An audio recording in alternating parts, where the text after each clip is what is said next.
Bismillahirrahmanirrahim. Assalamualaikum warahmatullahi wabarakatuh. Alhamdulillahilladzi arsala rasulahu bil huda wa dinil haqq liyudhhirahu 'ala dini kulli walau karihal kafirun. Asyhadu an la ilaha illallah wahdahu la syarikalah wa asyhadu anna sayyidina Muhammadan abduhu wa rasuluhu allazi la nabiyya ba'dah. Rabbi shrah li sadri wa yassir li amri wahlul 'uqdatam min lisani yafqahu qawli. Pemirsa, sahabat TPNU Medan yang kami hormati, yang kami muliakan, alhamdulillah pada sore yang berbahagia ini kita melaksanakan dan melanjutkan materi-materi apa yang kita tayangkan di sahabat TPNU Medan. Mudah-mudahan para pemirsa, warga Nahdien di seluruh dunia, khususnya di kota Medan, tidak bosan-bosannya untuk menyaksikan kajian-kajian yang kami laksanakan di pengurus cabang Nahdlatul Ulama Kota Medan. Para pemirsa sahabat TPNU Kota Medan, alhamdulillah pada sore yang berbahagia ini kita kedatangan narasumber, yaitu yang sangat tersohor di Kota Medan. Ini banyak karya daripada Al-Ustadz kita. Mudah-mudahan sama-sama kita dengarkan ilmu-ilmu yang disampaikan. Assalamualaikum warahmatullahi wabarakatuh, Pak Ustadz. Assalamualaikum warahmatullahi wabarakatuh. Terima kasih kedatangan di studio TPNU Kota Medan. Mudah-mudahan para pemirsa bisa menyaksikannya. Tidak memperpanjang kalam, karena sudah hadir di hadapan kita narasumber Al-Ustadz Dr. Muhammad Royhan Nasution LCMA.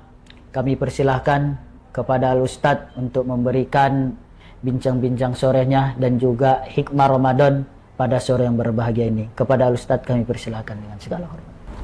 Assalamualaikum warahmatullahi wabarakatuh. Waalaikumsalam warahmatullahi wabarakatuh. A'udzu billahi minasy syaithanir rajim. Bismillahirrahmanirrahim.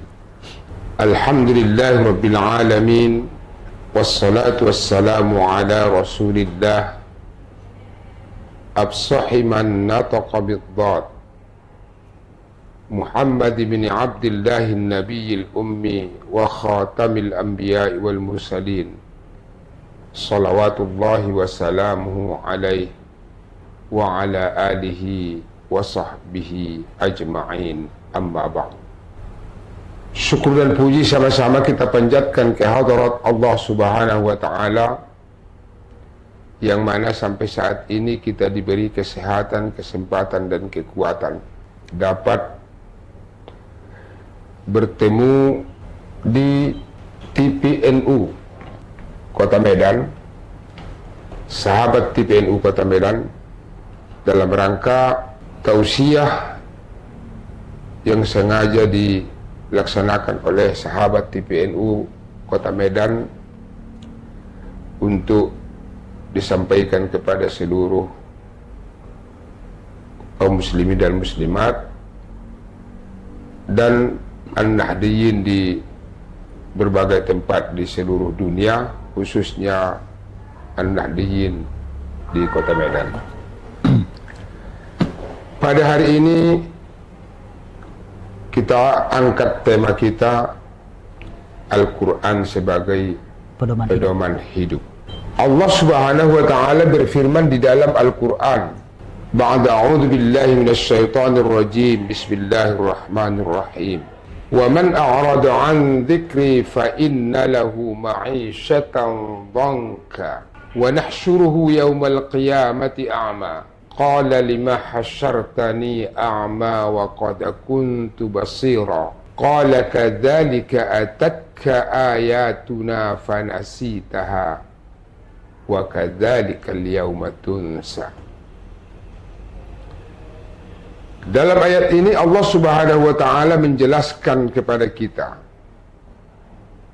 barang siapa yang berpaling dari Al-Quranku, barang siapa yang tidak mau menjadikan Al-Quran sebagai pedoman hidupnya, Barang siapa yang tidak mau menerapkan Al-Quran di keluarganya, barang siapa yang berpaling dari ajaran-ajaran Al-Quran, fa inna lahu ma'isyatan dhanka, dia akan mendapatkan kehidupan yang sulit.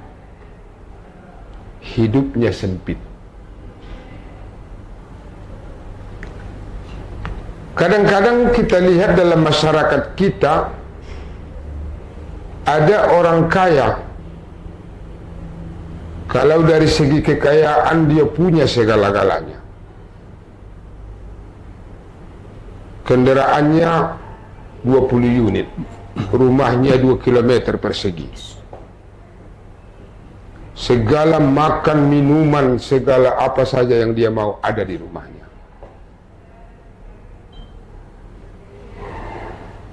Ketika dia makan, segala lauk pauk ada rendangnya, ada sopnya, dan ada seluruhnya. Semuanya ada.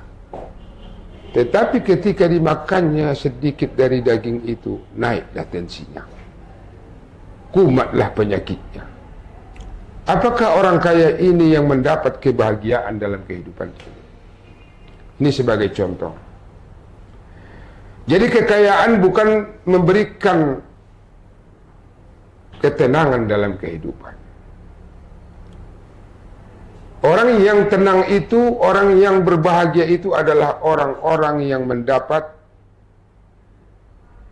ketenangan di dalam hatinya, walaupun tidak punya harta yang banyak, tetapi dia tetap bahagia, merasa cukup apa yang telah diberikan oleh Allah itu. Maka selalu saya katakan kepada murid-murid saya, jangan kejar kekayaan. Ustaz pun tidak suka kali kekayaan itu. Ustaz cukup saja apa yang Ustaz inginkan dapat, itu aja udah cukup. Nggak perlu kaya kan? Tapi kapan-kapan kita ada perlu dapat. Cuma saja kita harus melihat diri kita, sejauh mana kemampuan kita. Jangan kita yang penghasilan kita cuma 200 atau katakanlah 2 juta sebulan, mau minta mobil Mercedes, mau minta mobil yang mewah dan sebagainya. Kalau 2 juta, kereta yang kecil itu, kereta yang agak-agak murah sedikit lah kalau gaji 2 juta. Itu yang disebutkan dalam istilah kita qanaah. Tahu diri kita bahwa kemampuan kita hanya sampai di situ aja. Jadi orang-orang yang menjauhkan diri dari Al-Quran, boleh jadi dia kaya, tapi ada orang kaya ini pelit, nggak pernah dirasakannya apa yang dia punya itu. Sempit hidup tuh, nggak pernah makan daging. Apalagi memberi kepada orang lain, sempit juga hidup tuh. Nah ini. Jadi orang-orang yang menjauhkan diri dari Al-Quran, dia akan mendapatkan kehidupan yang sempit. Sempit di dunia dan sempit di akhirat.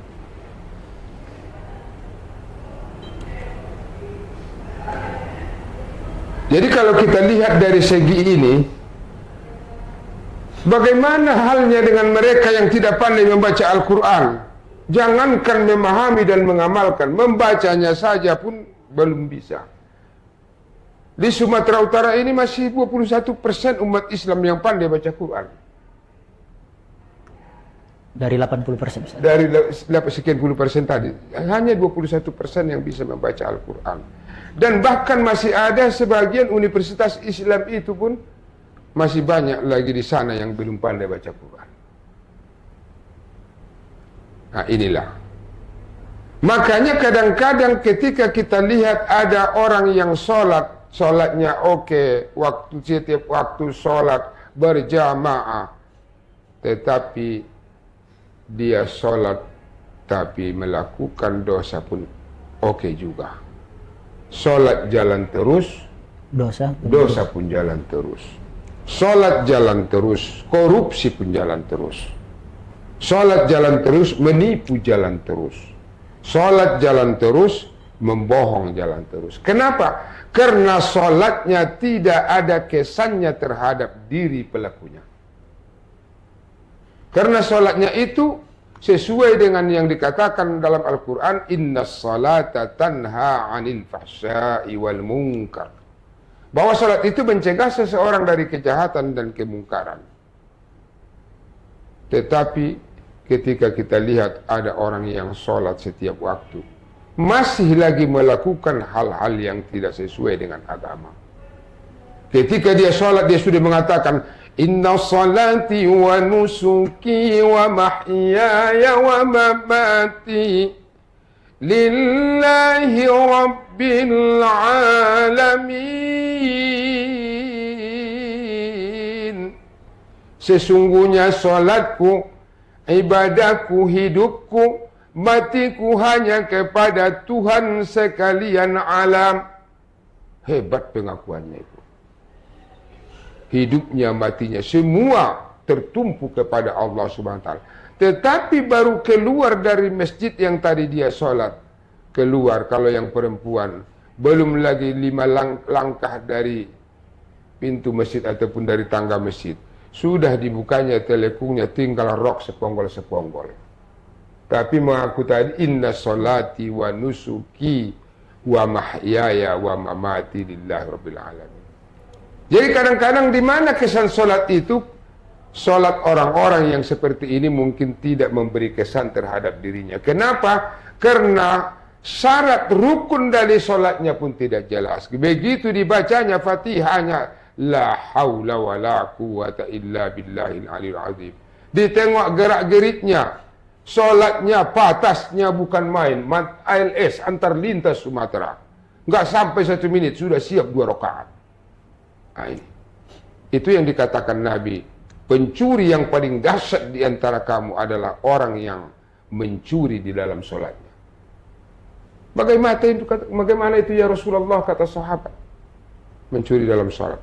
La yutimmu ruku'aha wa la sujudaha, kata Rasul.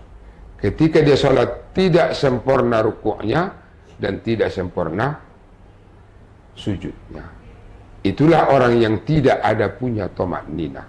Ketika sholat seseorang itu masih dipersoalkan, kalau kita katakan dengan kasar tidak sah sholatnya, bagaimana akan memberikan kesan terhadap sifat dan tingkah laku orang yang melaksanakan sholat tersebut. Oleh itu, kita harus kembali kepada Al-Quran. Kita harus kembali kepada Al-Quran.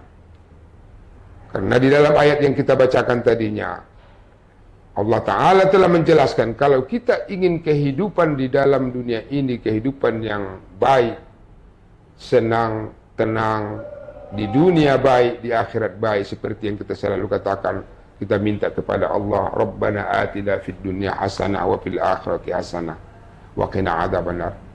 Kalau itu berarti kita harus kembali kepada Al-Quran. Karena disambung ayat ini, wa man a'rada an dzikri fa inna lahu ma'isyatan dhanka wa nahsyuruhu yaumal qiyamati a'ma. Nanti kami akan kumpulkan, kami akan satukan, kami akan bangkitkan orang-orang yang meninggalkan Al-Quran, orang-orang yang lupa terhadap Al-Quran, akan bangkitkan nantinya dalam keadaan buta. Keluar dari kuburan itu sudah buta. Bayangkan kalau orang buta akan lewat di Siratul Mustaqim tuh. Siratul Mustaqim tuh lebih halus, dalam hadis itu dijantakan lebih halus dari benang, lebih tajam dari lebih tajam dari pedang. Lalu datanglah si buta ini mau lewat di Siratul Mustaqim itu. Di bawahnya itu neraka. Ada harapan mau lewat ke seberang sana, menuju surga sana, dengan datang yang buta tadi melewatinya. Lalu orang yang buta ini, orang yang dibangkitkan dalam keadaan buta tadi ini, bertanya kepada Allah, ya Allah, qala lima hasyartani a'ma wa qad kuntu basira. kenapa engkau bangkitkan saya ya Allah dalam keadaan buta padahal aku dapat melihat ketika di dunia? Apa kata Allah jawaban terhadap orang buta tadi ini? Qala kadzalika atatka ayatuna fanasitaha. Begitulah kami datangkan kepadamu ayat-ayat kami lalu engkau lupakan. Begitu jugalah kau hari ini dilupakan. Mampus kau, kata Allah. Oleh itu kita harus kembali kepada Al-Quran. Dimulai dengan belajar membaca Al-Quran. Setelah itu sudah lulus membacanya, belajar memahaminya, kemudian seterusnya mengamalkan Al-Quran. Dengan mengamalkan Al-Quran kita akan mendapatkan kehidupan yang tenang, baik di dunia dan baik di akhirat. Wallahul muwaffiq ila aqwamit thoriq. Assalamualaikum warahmatullahi wabarakatuh. Waalaikumsalam. Terima kasih Pak Ustadz. Tapi melihat situasi kondisi sekarang, zaman semakin canggih, bagaimana menurut Ustadz? Sekarang kan kalau banyak sikinya, apalagi di Sumatera Utara, khususnya di kota Medan, masih ada yang buta huruf tentang tidak bisa membaca Al-Quran. Sedangkan kita adalah ormas Islam kan, ormas Nahdlatul Ulama. Bagaimana kita untuk mengajari daripada orang-orang yang belum paham tentang Al-Quran, apalagi membacanya dia masih buta hurufnya? Itu metode apa yang kita Ustaz? Agar mereka yang buta-buta huruf ini tentang Al-Quran bisa membaca Al-Quran. Sebenarnya kita di NU ini sebenarnya bisa berbuat. Cuma saja kadang-kadang dari segi dukungan dan pembiayaan untuk sampai ke masyarakat. Yang pertama, ketika kita mengajarkan Al-Quran itu semestinya sudah ada guru yang sudah mahir tentang mengajarkan Al-Quran. Kemudian dengan menggunakan metode-metode atau metode Al-Quran yang dianggap mapan ataupun cepat di dalam memberantas buta aksara Al-Quran. Kita dari NU, di NU ini selalu sudah menawarkan, dan barangkali kita sudah pernah melatih guru-guru Kota Medan. Ya. Kita melatih guru-guru Kota Medan untuk mengajarkan Al-Quran itu melalui metode Al-Hira yang kita sendiri sudah ciptakan dan sudah cetuskan mulai dari dulunya di Malaysia sampai sekarang. Sebenarnya metode Al-Hira ini dengan 24 jam orang bisa membaca Al-Quran. Jadi kalau kita katakan kita masukkan pesantren kilat seminggu saja, berarti gurunya kita angkat 10 orang, muridnya 100 orang. Berarti dalam seminggu itu sudah bisa 100 orang selesai membaca Quran. Jadi kalau seandainya itu dilaksanakan, sebenarnya metode ini untuk Sumatera Utara ini sudah hampir 400.000 eksemplar yang dipakai oleh masyarakat kita. Jadi kalau NU insya Allah akan melakukan ini dengan metode Al-Hira ini dan didukung, kalau dapat kita dukungan dari pemerintah, bagaimana supaya kita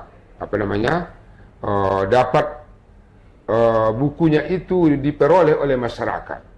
Itu saja. Bukunya itu bagaimana diperoleh masyarakat. Misalnya kalau di sekolah-sekolah SD umpamanya, sekolah SD yang kebanyakan tidak pandai membaca Al-Quran, maka mereka itu dibekali dengan buku Al-Hira itu, maka guru-gurunya kita latih, insya Allah dari tingkat SD sudah terselamat dari buta aksara Al-Quran. Bagi orang-orang tua, kalau ada kelas-kelas Al-Quran dibuka, kalau itulah mungkin kalau ada peluang-peluang untuk kita di NU ini membuka kelas-kelas Al-Quran untuk mengajarkan Al-Quran kepada masyarakat yang buta aksara Al-Quran, khususnya bagi orang tua yang belum bisa membaca Al-Quran. Barangkali itu. Terima kasih Pak Ustadz. Jadi kami minta penutup dari Al-Ustaz untuk menjelang sore berbuka puasa ini. Penutup. Bismillahirrahmanirrahim. Alhamdulillah Rabbil Alamin. Wassalatu wassalamu ala asrafil anbiya'i wal mursalin wa ala alihi wa sahbihi ajma'in. Untuk mendapatkan kebahagiaan baik di dunia, baik di akhirat, kita harus kembali kepada Al-Quran.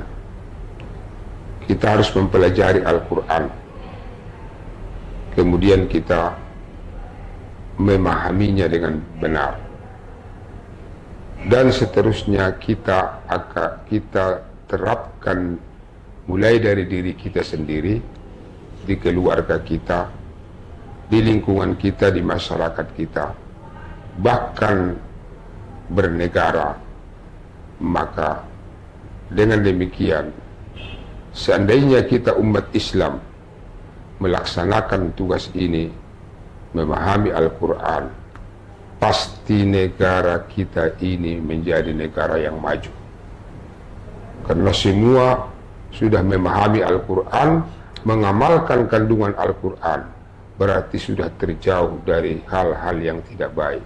Akan terciptalah negara yang aman, yang baik, dan bermartabat.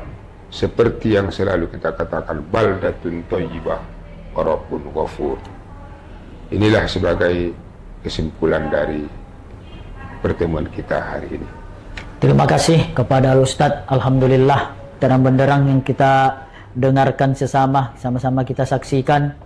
Banyak ilmu-ilmu yang kita dapatkan pada sore yang berbahagia ini. Apalagi Al-Ustaz kita adalah salah satu penulis daripada metode Al-Hira. Itu bagi masyarakat khususnya di kota Medan, apabila belum bisa mengaji ataupun masih buta huruf tentang Al-Quran, sama-sama kita amalkan metode Al-Hira yang ditulis atau karya daripada Al-Ustaz kita. Mudah-mudahan sistem 24 jam kita bisa membaca Al-Quran. Itu tidak bisa kita lupakan, karena bagaimanapun ceritanya Al-Quran adalah wajib untuk kita pelajari. Itu adalah pedoman hidup kita. Terima kasih Al-Ustaz. Mudah-mudahan apa yang kita dengarkan, apa yang kita saksikan bermanfaat bagi kita semua. Kurang lebihnya mohon maaf. Allahul muwaffiq ila aqwamit thoriq. Assalamualaikum warahmatullahi wabarakatuh.